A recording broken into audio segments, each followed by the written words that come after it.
In the name of Allah subhanahu wa ta'ala, the news headlines. The telephone conversation between the foreign ministers of Afghanistan and Oman.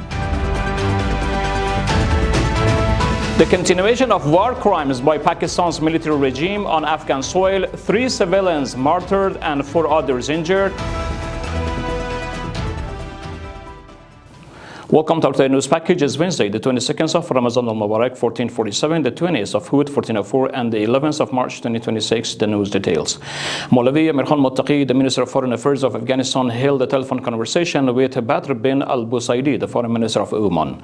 Based on the Minister of Foreign Affairs, bilateral relations and recent political phenomenon in the region were discussed during the conversation.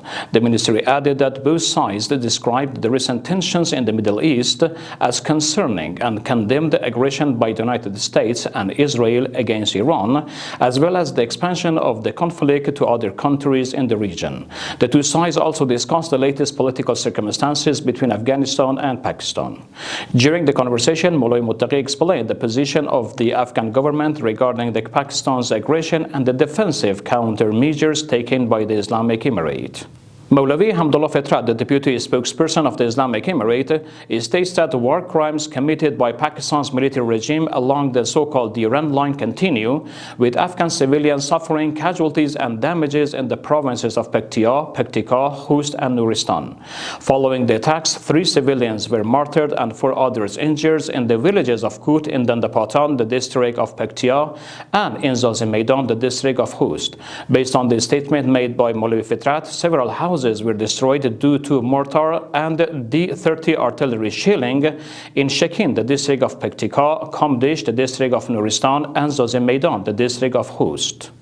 The news continuation. The Minister of Foreign Affairs has described the recent decision by the United States to designate Afghanistan as a wrongful detention country as regrettable.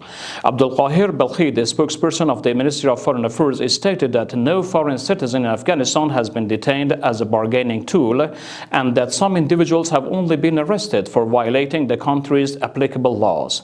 He further added that in many cases the individuals have been released after completion of legal procedures. The spokesperson also stated that over the past year, the Islamic Emirate has taken positive steps in good faith with mediation of Qatar regarding the cases of certain American citizens. We have reached the end of our news program. Further informative materials from Urooj Research and Broadcasting Administration are available on social media and platforms. Wassalamu alaikum wa rahmatullahi ta'ala wa barakatuh.